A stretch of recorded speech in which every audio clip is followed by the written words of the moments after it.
Hello, everyone. Welcome back, and thank you so much for joining me here at the Galaxy with God of Notes. This is not a reading, but I am going to do a continuation of my Twin Flames journey. I got a channel the message some months ago, but then I actually wrote it. I actually wrote down the information, but I wasn't bold enough to come on camera to speak about it. But what I did was to do shorts of bits and pieces of it.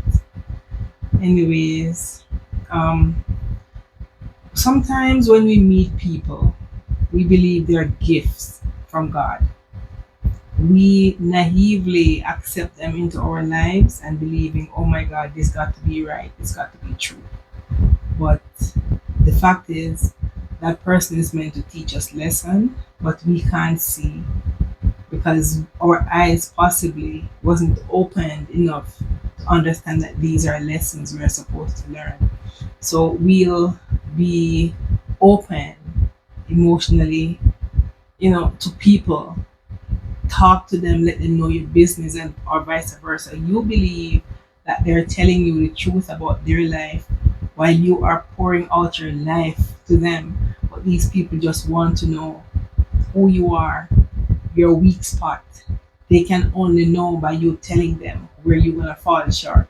So wherever they see a loophole to get into your life, to turn your life upside down, that's exactly where they're gonna be walking through.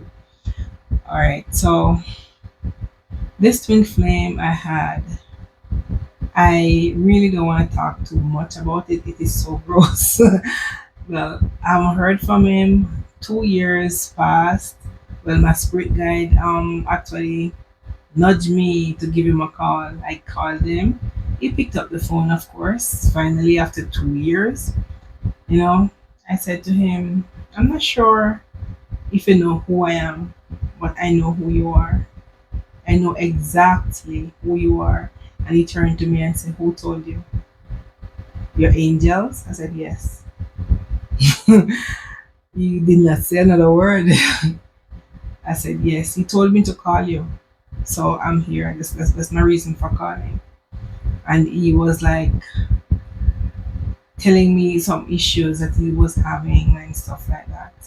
His son was sick and he was hit by a vehicle at his workplace and a lot of drama that was happening in his immediate surrounding. So I really feel it deeply to know someone I really care for is really hurting that way and his son is in the hospital have some form of issue. But sometimes the way you treat people, it might not catch you right away, but it might pass down to your next generation. So be good to all people. It's one of my channel message I got. Be good to all people. This twin flame person I'm talking about, it's a long story. Anyways, I'm trying to condense it as short as I can. All right.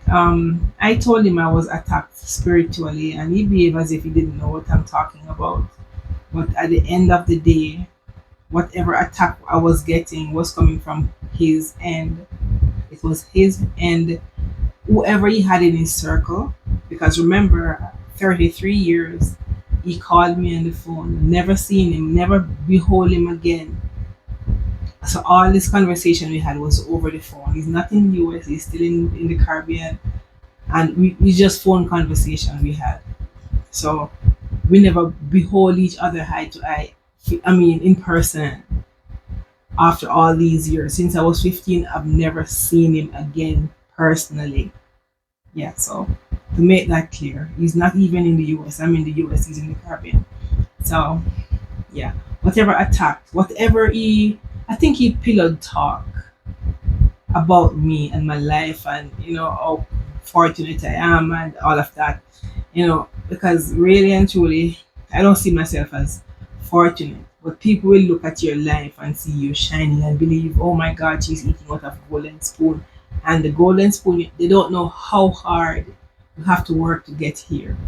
They only see the success at the end of all your burden and tears and fears. They only see the success at the end. They didn't see the burden you had to carry. You had to walk through snow, you had to walk through rain, you had to do 10 and 15 jobs to survive. They didn't see all of that. They see the reward that you're getting, and they now become envious of your life and believing it's too good for you when you were the one who actually worked for it. I'm getting emotional. I'm sorry. Yeah, you worked your life off to the point of even sickness. And I'm speaking for myself. But people don't see where you fall and you had to get up. You almost drowned in sorrow. People had to mop you off the floor. You had to go through a lot. But people don't see. But they grow to get envious and jealous of you, of your life, of your journey, of who you are. I mean, over your entire lifetime, you've been suffering and you get a lucky break, and people just see you at the point where you got that lucky break and believe, my goodness, God is so good to you. Yes, God is good to you, but you have been through so much and you never got broken. You cry, yes, but you never give up. You trust God and you keep going forward. So people see you going forward and believe this is too much for you. But the whole point is, God designed you to go through this because you were poised to shine. You were poised to achieve, and you were meant to be a blessing to other people. So God put you through all these tests, all these hurt and pain to take you through. They have this saying that God give his hardest battle to his strongest soldiers. So this is what shaped some of us to be who we are. So when a person is looking at us as being a finished product, yes, you're complete because you have completed hurt, pain, betrayal, everything exists. That's not positive. But you overcome all of this just to be who you are today. So it would be a disrespect to God. That's my personal belief. It would be a disrespect to God for you to go through all of this and fail, especially in the eyes of people who don't mean you well. If you who don't mean you well, I'll just leave it there. So they see you going through, and they believe what you have, they are the one deserving of it, because you might not be educated as they are, and they have their bachelors and their masters and the mistress. Yes, and you don't have that much. They think you are not worthy of what you have, even though you worked so hard for it. It's all yours. Your energy, your financial things, your material things, your everything that God created you here to be. You're living in your life purpose. And these people are envious of you when they by themselves. They don't even try to be better person than the person who they were yesterday. You don't need to compete with anybody. Just compete with yourself to be better than yesterday. If you don't get anything from this reading, never you compete with another person. Compete with yourself. Yesterday I could not write the letter A. I'm gonna practice, and tomorrow I'll be able to write it. Compete within yourself. Forget about people. Person God made different people with different potential, different ability. So whatever your abilities are, work within it to better yourself, competing with yourself. All right. So these people, whoever was in my twin flames energy, they became, I don't know the person, but they became envious of me. And I said they, because my twin flame could be a part of it, because he was upset with me at one point because I had so many friends, male friends, and he wanted me to cut my male friends out of my life. I said, why? I've not seen you in 33 years. So, I mean, all the people who stood by me year after year, Why should I just desert them? They haven't done me anything. Just like you, I can have you as a friend, I can have everybody else as a friend. I'm not supposed to be, confined to one person as a friend. My love is so wide and I'm able to share it wide. I mean, so because this is how God wants me to be. I'm a Gemini, I'm a social person, and I need to be branched out, not promiscuous or anything, but have many friends and have people who I can talk to, communicate with. He was upset. He was mad. He was furious. The fact that I did not see him as who he wanted me to see him as. I wanted him to be a friend, but I guess he wanted to be more than a friend. But not knowing he had someone else in the background, but he wanted me. I said, "Oh, how can we have, a relationship, intimate relationship? You're like so much miles away. 30 odd years ago, I don't even know who you are. But I know, and he turned to me and said, he is my spiritual husband. I said, spiritual husband? We have never even been intimate. So how could that be? Then that time I didn't even know about twin flames or anything. So, so he was the one who started enlightening me about spirituality and, who I was to him. I didn't take it as anything. I would just laugh and say, oh, that's foolish because we never even get intimate. So how could you be my husband? I'm so naive. It's okay. I embarrass myself every day. Sometimes I don't know certain things that I'm supposed to know. All right. So these people, whoever he pillow talk with about me, they start throwing negative energies towards me. So that's the point when I told him somebody in your energy is trying to do me something. And as I said, that was the last time he tried to correspond with me. Until and that after 2 years, I talked to him. My spirit guys tell me to call him. Yeah, so these people tried everything. When they realized they couldn't take me out, well, my spirit guide specifically told me, I said, what's the worst thing that they're wishing for me? They wanted me to meet in an accident. They wanted me to suffer. She wanted me to die because my twin flame was so attached to me emotionally, even though I haven't seen him in 30 odd years.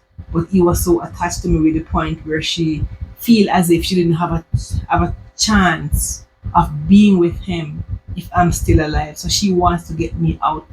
Me and my twin flame, we are not intimate friends. He's just a friend I met after 33 years talking over the phone. So she wanted me out. And that's what I'm going to say they, because my twin flame would be a part of it because he's attached to her. Yeah, so they didn't only want to take me out. It reached to a point, as I said, I was so scared. I started not being able to sleep. I can't eat. I can't go to work. I don't know what was happening. But then I didn't even understand what, for me, what I can't see with my eyes, I never believe. My mother always called me Miss Thomas because, like Thomas in the Bible, doubtful Thomas. Yes, I'm Miss Doubtful Thomas. If I don't prove a thing, and if I don't prove or see or feel, I never believe.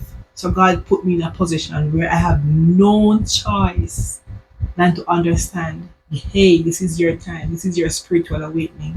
This is your time to move from your old self to your new self. He placed me in a box. At the time I was here alone, my family wasn't here yet. I literally left my bedroom to sleep in my walk-in closet. I put a little table in there and I slept in there for about 6 months. I cannot be in the company of others. I just want to be in a small space. I'm so scared. I swear to God, I was gonna die. I don't know if everybody experienced their spiritual awakening this gross, but my spiritual awakening let me feel as if I had some negative energies attached to me. If I look, I see, I feel, I just feel heavy. I can't explain. Whatever was on me was so heavy. It reached a point where I was at work one day and this lady, she came to me and she said, Beverly, because I wear my name tag at work. And I was and she said, Every time I come here, there's a light that's around you. I said, light? She said, yes. I couldn't leave today and don't tell you.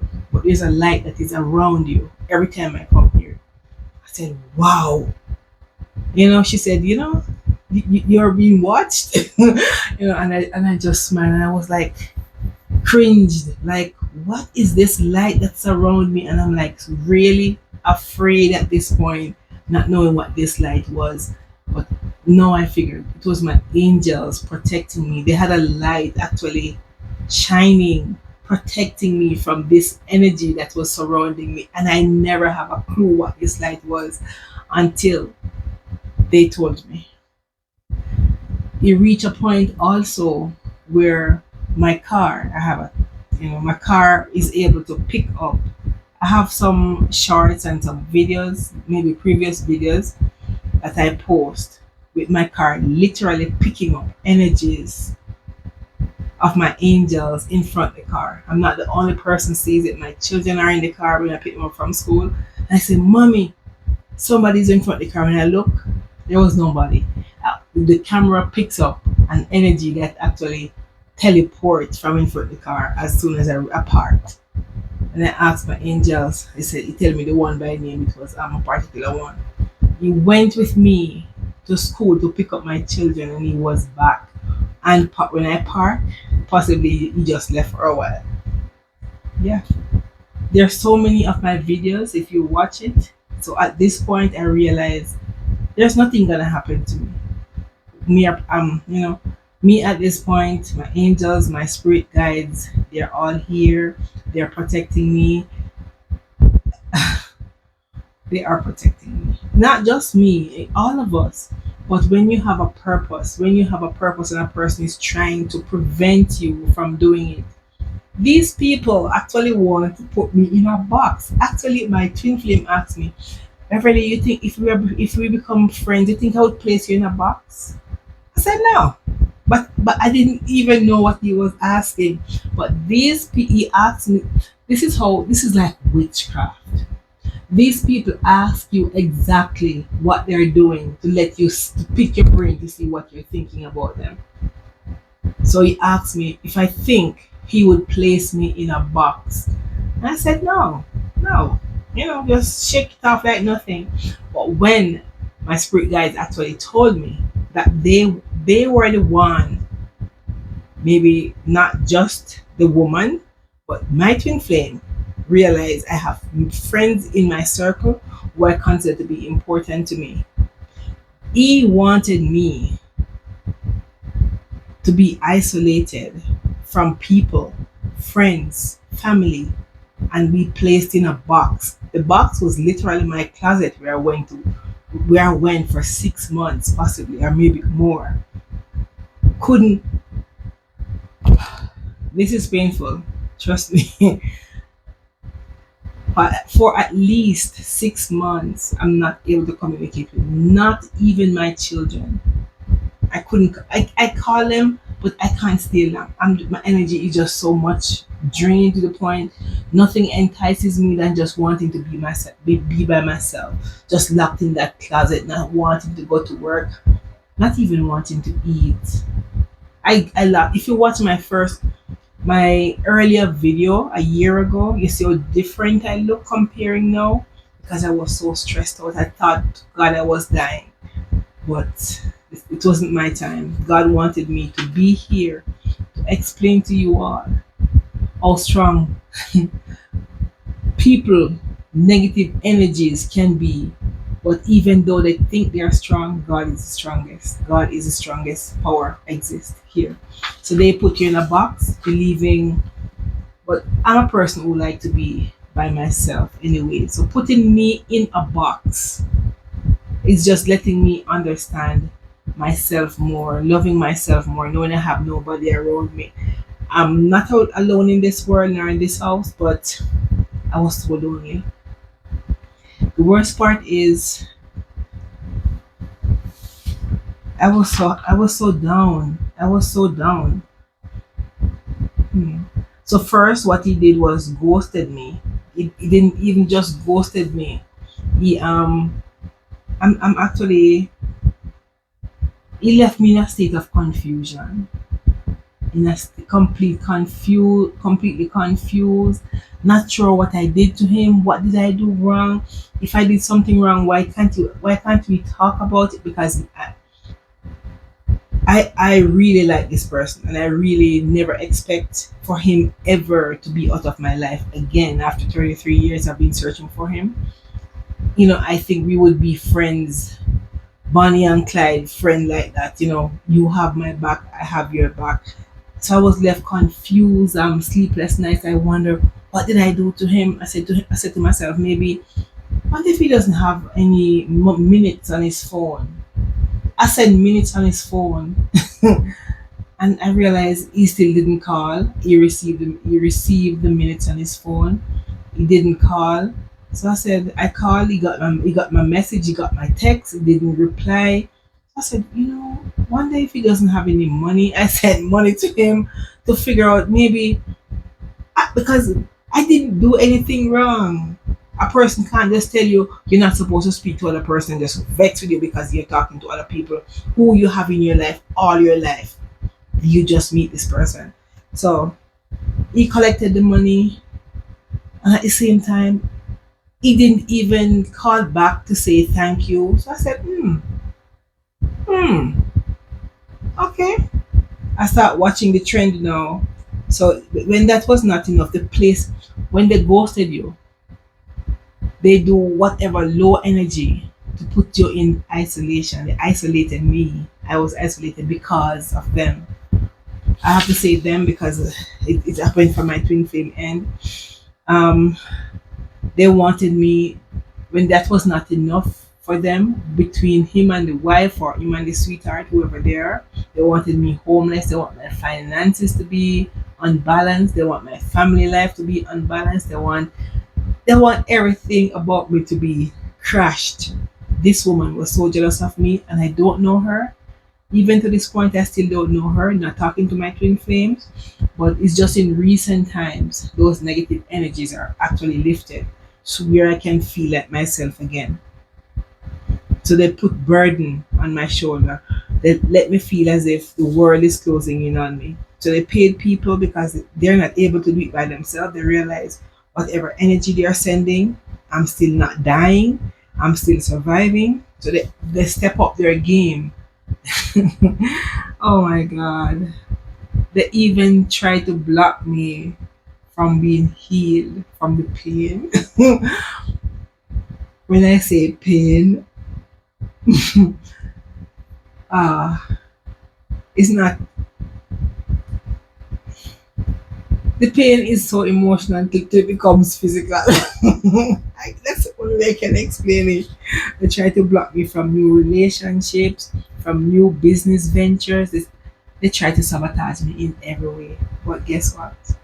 I was sent as a blessing in that person's life, to an extent to where he could maybe help his family. But they hurt me, hated me, wanted me to be broken. So God removed me. God took me out. How I got out, I got a vision. Believe me, the next thing I want to highlight here, never you overlook your dreams. Dreams are messages straight from the divine. I got a vision, and I realized who my enemies were. And then I learned how, after that, I learned how to channel messages. So before my twin literally ghosted me, before he actually gone, when I got a dream and I withdraw myself gradually, not trying to reach out to him, when I finally reach him, he asked me why did I stop talking to him. I said, I know you were busy. That's all I said. I know you were busy. So when I finally called him up, and my spirit guides told me to call him, he said, why you never talk to me? Why you never tell me what was happening? He said, when I tried to call you to let you know what was happening, you think I was in joke. You think I was playing games. I wanted to tell you what was happening, but you didn't want to talk. So you want me to tell him no? I said, no. It's already too late. So why speak about it? The horse already gone through the gate. So They tell me so many things about the whole situation. I'm not at liberty to speak everything, but I just give an overview as to what my spiritual journey took me through. So being in isolation by myself for weeks, months, days, it's over a year now. It's over 2 years now. And at the same time, I'm just getting out of my cocoon where I was placed. So being in my cocoon, I don't know anybody who knows him and vice versa. I buck up on tarot by chance. I start listening to tarot. I realize I have gifts because based on how the readings are going, I realize I have gifts. I'm able now to connect with my spiritual team where I can speak to God myself. I always pray, but the connection I have with the divine since I go through the spiritual awakening, I never know how powerful prayer would be or prayer could be because all I knew in that closet was prayer.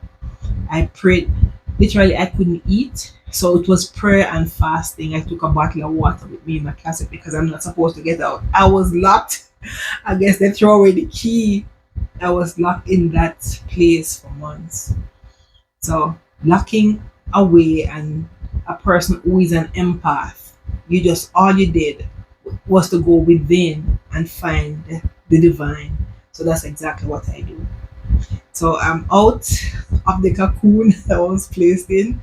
Well, they call it the box. I'm out of that box and now I'm feeling much stronger. Thank God I made it out alive. I thought I was gonna be dead. So thank God to my spirit guides and my entire spiritual team because this isolation actually taught me a lesson. It taught me how to love myself, how to be a better person, not just to me, but to others, how to love unconditionally, how to love beyond the pain that was caused by someone else, how to still forgive them and see them at not having any heavy heart against them, but forgiving them and moving on with love, knowing that you're protected by the divine and by faith you're being made whole. So this is a part of my other journey collective. So I thank you so much again for joining me here at the Galaxy with God of Dogs. Peace. I leave with you. Goodbye. So if you don't get anything from this, pay attention to your dreams. Your dreams contain messages from your spirit guide. That's what I was taught. Well, I have more I could say because something was missing from me. I mentioned it in previous videos, a video previously, but I found out that someone stole something from me. Yeah, so you can check it out. Check out the other video and maybe you'll see. But I will leave it here. Have a good night. Thank you so much. Goodbye.